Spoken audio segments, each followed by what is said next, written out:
Hello, my friends. Welcome to Quartet. So nice to have you with us. I'm John Petersen from the Arlington Institute, and we're coming to you on a sunny but chilly spring day from here in Berkeley Springs, West Virginia, in the Appalachian Mountains, just down the road from Washington and Baltimore. And I'm joined, as I am all the time, by my friends and colleagues here. Penny Kelly. Hello, Penny. How are you? Hi, John. Hi, everybody. It's good to be here. And Kingsley, how are you, my friend? I'm good, thank you, John. I'm staying sane, and greetings to everybody. And Gregg Braden. Hello, Gregg. Hey, it's good to see everyone. I don't know if I can make the same claim that Kingsley just made about sanity, but it's good to be with everyone, and I'm looking forward to our conversation today. For the first time in my life, things don't make sense. There is no underlying cohesion. There's no kind of basic assumptions that are the kind of the architecture around which we all kind of understand and make sense out of what's happening and where this is all going. And all of a sudden, in the last literally a couple of weeks, there have started to be pieces that have started to come together, in my mind at least, that suggests that all of this organization, the obvious kind of organization and sophistication and strategic planning that is clearly a part and the underpinnings of what is going on, that have been in train for a long time, clearly for a long time. This is, like I say, this is not something that showed up 2 weeks ago. And I think that I was keyed around this by an article that James Corbett did, a video that he did on the Corbett Report. And you can find it there under 5th Gen, and they're talking about 5th generation warfare. And he was making the case that there has over time been this kind of evolutionary jumps in the way that people fight and kill each other, I guess. What this war is about is a war for the human mind. And the objective of trying to suppress and control another group of people remains the same, but the methodology is one that essentially says that if we can get to your mind, if we can change the way you think, if you can change your idea of reality, then you will kind of naturally kind of go along with what the objective is. What Corbett is saying is that they're trying to get you to believe that reality is something other than it is. This is all exacerbated by this issue of artificial intelligence, which has raised its head in the last 5 months. 6 months ago, nobody knew anything about artificial intelligence, and then ChatGPT showed up, and suddenly it is moving like crazy all over the place. This is what AI is, and what this is doing is an integral part of this larger spectrum of this kind of vector that's going forward, which is this 5th generation warfare.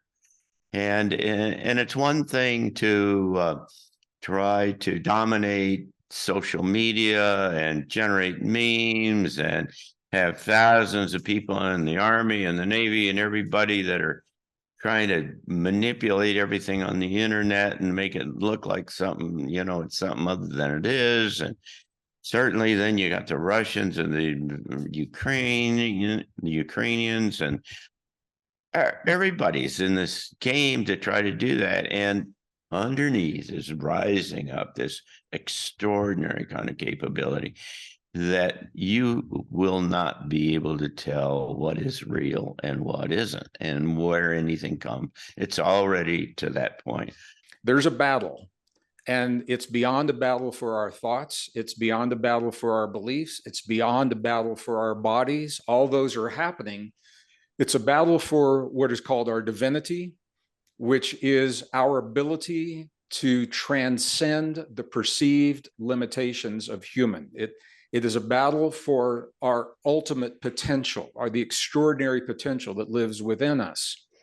And that battle has taken on many, many forms over the years. What's happening right now is the technology is allowing a new implementation of that ancient battle. The ideas for this battle, for our divinity, were really codified in a way that had not been done before by a philosopher. His name was Saul Alinsky. And in his book, Rules for Radicals, he codified what we're seeing happening in our society today into 4 simple steps. He said, when you want to break the social bonds that hold people together, whether it's you and your own thinking, or you and your family, or you and your community, or you and your society, or you and your nation, or the planet, he said, what you do is you pick a target, any target. So you have to identify clearly what it is, and then you freeze that target to the exclusion of everything else. Everything is zeroed into that target. And then you personalize it, and then you polarize it.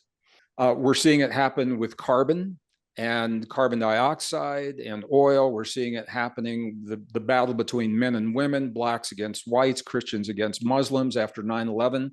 These are the principles that are being used.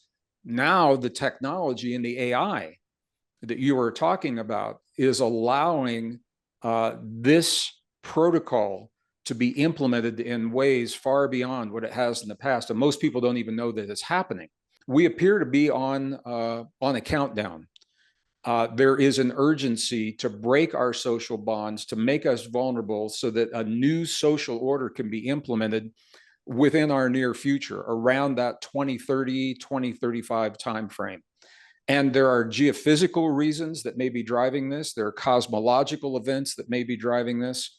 But the point is, Jonathan, you nailed this. There is an intensification of this. So whether we call it 5th generation warfare or not, it is a battle for our perceptions and the way we think. But ultimately, that's the vehicle.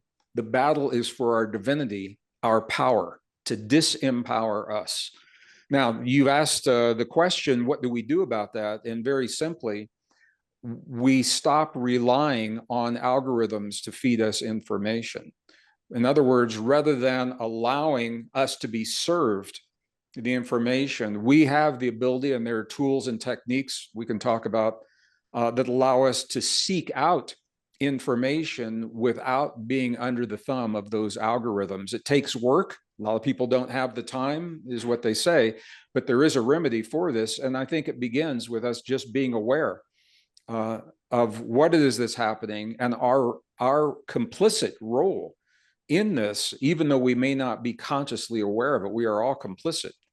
You know, I have a whole bunch of things I want to say, but I'm going to talk about this to some extent next week when I come to the transition talk. So I don't want to say too much now. But I think one of the biggest problems that I see is that we, as a population, as a global population, are not really stepping back far enough to see the big picture.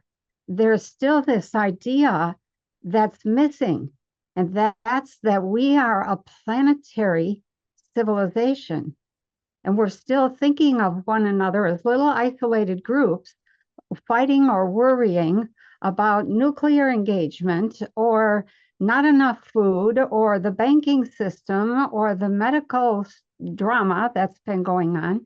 The fact of the matter is that this kind of 5th generation warfare is what you do when you want to take over an entire planet.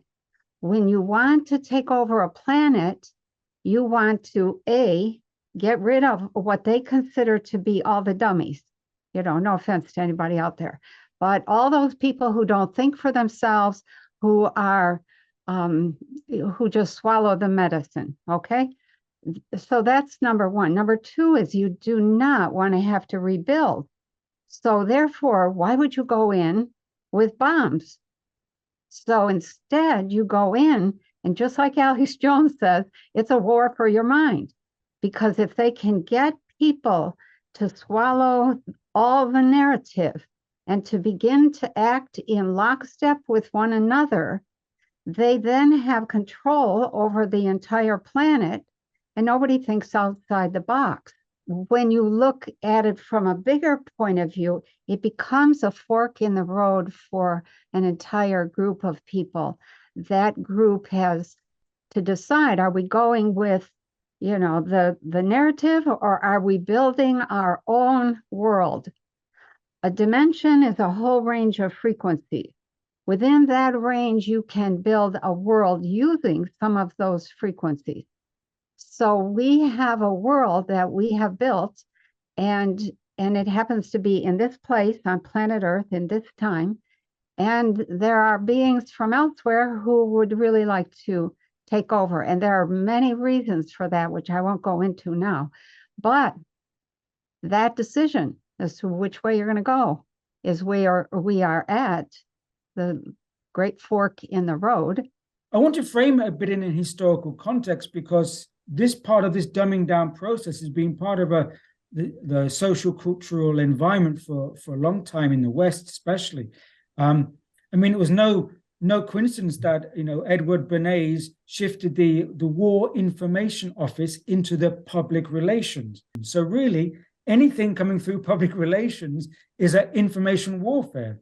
Just to take that further, in the 1950s, people may be familiar with Operation Mockingbird in the US, whereby a lot of intelligence agencies and their assets were placed in all the media channels and in the universities. There's been studies of how the social sciences were overrun with CIA assets. What I think is happening now is that also, to our advantage, this cognitive warfare is becoming more obvious. And in fact, even other sides are talking about it openly, which was before. The term psyops, even recently, like Russia and Ukraine and the US are saying, oh, the other side are doing a psyops. Like even 5 years ago, people weren't accusing the other side of doing a psyops. Now it's becoming a kind of, otherwise I think next year would be a dictionary word of the year, psyops. And not strangely enough, coincidentally enough, just this morning, I was reading through a magazine article, and there was an interview with Putin's, one of Putin's closest aides, where his name is Nikolai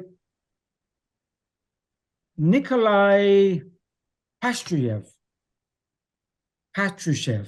And he has been with Putin since the 70s, and he's now the Secretary of the Security Council of Russia. And this is an interview he gave a couple of months ago, January 2023. This is one part. He said, the West has mastered the zombification of people with the help of mass propaganda, and now it seeks to use cognitive weapons, influencing each person on an ad hoc basis, using information technology and neuropsychological methods. And that's an open interview. People are unwittingly becoming part of the participation, because what the AI needs at this stage, the AI feeds on data, and it needs more and more data. And I think it was Google who said that they had no more data to feed their AI, so they let it roam social media and feed off people's data. So we are now feeding the AI with our data.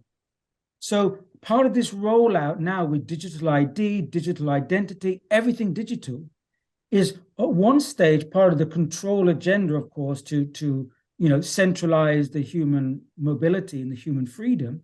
The other side is everything we do, everything we say, everything we buy, everything we put out feeds the same AI, which is now trying to destabilize our reality. So I think we've got to the point where cognitive perception reality is being destabilized, and we are perhaps feeding it through data. we'll come and do this again, of course, in 2 weeks. For those of you who are our viewers, I want to remind you that this is one of the programs that we have here at the Arlington Institute. And we have Transition Talks, which Penny mentioned. She's going to be our speaker every month. We have a marvelous speaker who comes both here in Berkeley Springs, but also by live stream. You can find out all about it on arlingtoninstitute.org. Gregg will be with us in September, is it? Or August? I can't remember. I think it's August. It's August, yeah.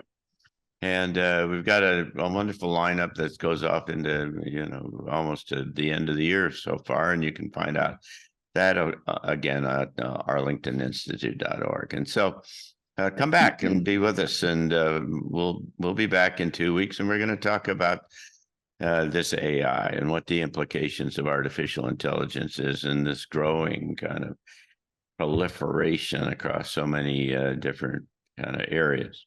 Cheers, man. Bye-bye, everybody. Bye-bye.